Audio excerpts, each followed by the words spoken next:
Hey YouTube, what is up? I'm going to be doing a wonderful modeling tutorial today. Just a basic one, going through some simple stuff. I can do some other cool modeling tutorials if you would like me to, some more in-depth ones, but we're just starting off with this simple one. In the description there's a link to a simple little Lightroom that I'm going to be using, that I use as well for modeling. I made it myself, so that's awesome. So once you have that downloaded, just double click and let's open this biatch up. If you remember, same as last time with my other tutorial, if you get any errors, just hit OK. If you don't, then that's fine. So what we're going to do first is we're going to start off by grabbing an object to model. So if you go up to the top where you see the cube, we're just going to select a cube. You can do this with any object you like, so if you want to go and play with other objects, that's great. I'm just going to be sticking to a cube. Keep this nice, short, and sweet for you guys. So if you click on the cube, select it, you can see how you can change the size. If you want to change the size at all, you can. But I'm not going to. I'm just going to add some segments, because that's what you need in order to model. It's good to have not too many, but not too little segments, depending on what you're doing. I'm just going to show you guys simple stuff. So for this one, I'm going to have 6 segments on all of them, 666. Sorry if I offend anyone. And so as you can see, it creates other little squares everywhere on it, on the cube, which basically gives us something to model with. So what you're going to do in order to actually model it is you're going to go click on the cube and hit C. And this makes it editable. As you can see, it changes the picture and adds this little box to the side. I don't know what that means, but it just means it's editable. Alright, so all the way over to the left, you're going to go down and you're going to see this little black box that has a orange box covering one of the squares. Select that and your object's going to go blue. Well, the lines are going to go blue. And if you move over it, as you can see, it's highlighting the little boxes. And if you click, they're highlighted. And you click, highlight them. Ooh, no, don't want to do that. So yeah, you can click them and you can drag them, which does funky stuff to them, which is cool. But I don't really like to do that because all it does is kind of make it messy. So I'm just going to go Control Z. Back that up. So yeah, you can select them individually like this, or if you want to select multiple individual ones, select one, hold shift, and just select all the different ones you'd like. Boom. Boom, boom. There. If you click off, it kind of resets everything. Or if you, here I'm going to hit Control Z. If you just want to get rid of one, because let's say I selected these two and I didn't want them, I just hit back, or Control Z, and it deselects them. But I'm just going to click off and deselect all of them. There's different ways to select your object. Sorry if I'm moving around a lot, I'm just fidgety. If you go up to the top where it says File, Edit, and stuff like that, if you look over to the right a little bit, there will be Selection.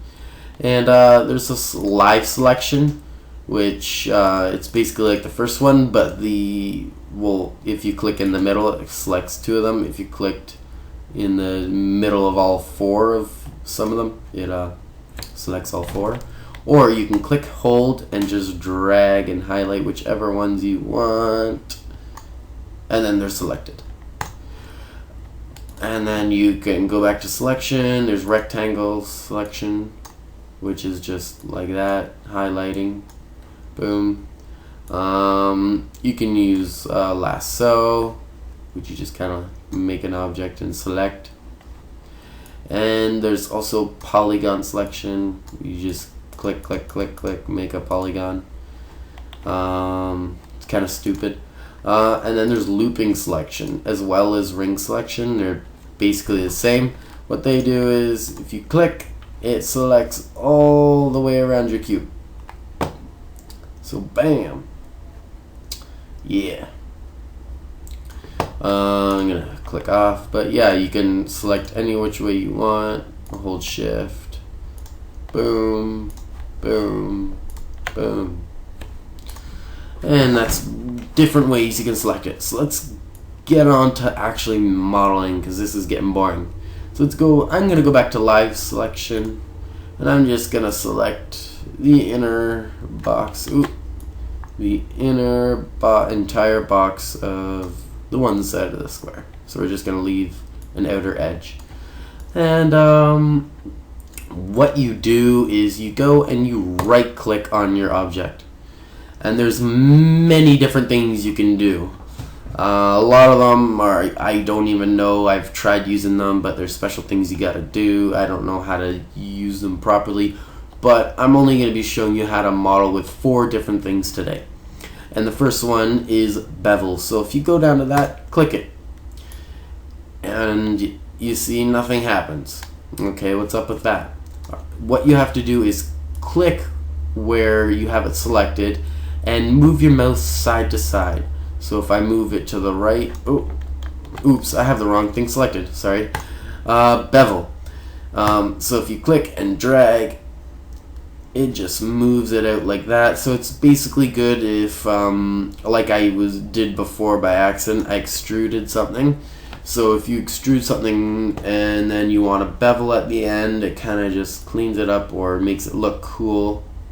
So since I clicked off, if I go and click again and move it, it's gonna bevel differently because it's gonna start a new bevel is basically what it's doing. And I can bevel it any which way, depending which way you move it, left or right. Your mouse left or right depends on which way it bevels. So I'm just gonna back it up. I could bevel the opposite way and bring it all the way back like that, which is just weird. And I'm gonna back it up again, and that's bevel. So if you look to the right on bevel, there's all these different settings and stuff. They don't really do a whole lot. You won't really have to worry about that till the last one I'm going to show you.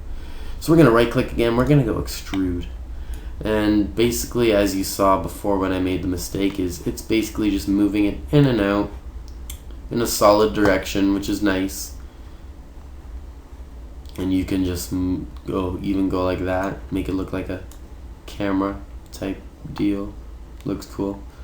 I'm going to back those up. And that's extrude. And then we're gonna right click again and we're gonna go extrude inner. And this is kind of an interesting tool because what you can do with it is if you click and drag, you're seeing this box moving every which way. It's weird.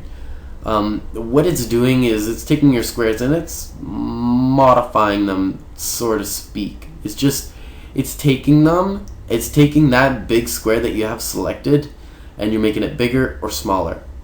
So if I make it smaller, I can go back to extrude, let's say, and I can extrude this out.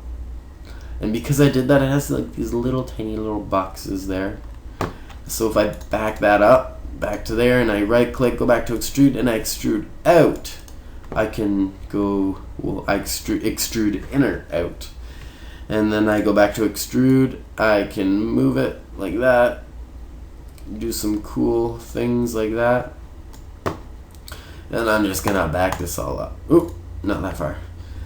And last but not least, you can select matrix nub, which is really cool. It's really interesting, but it also can be overused a lot. So don't go too heavy with it because it is interesting. Oop.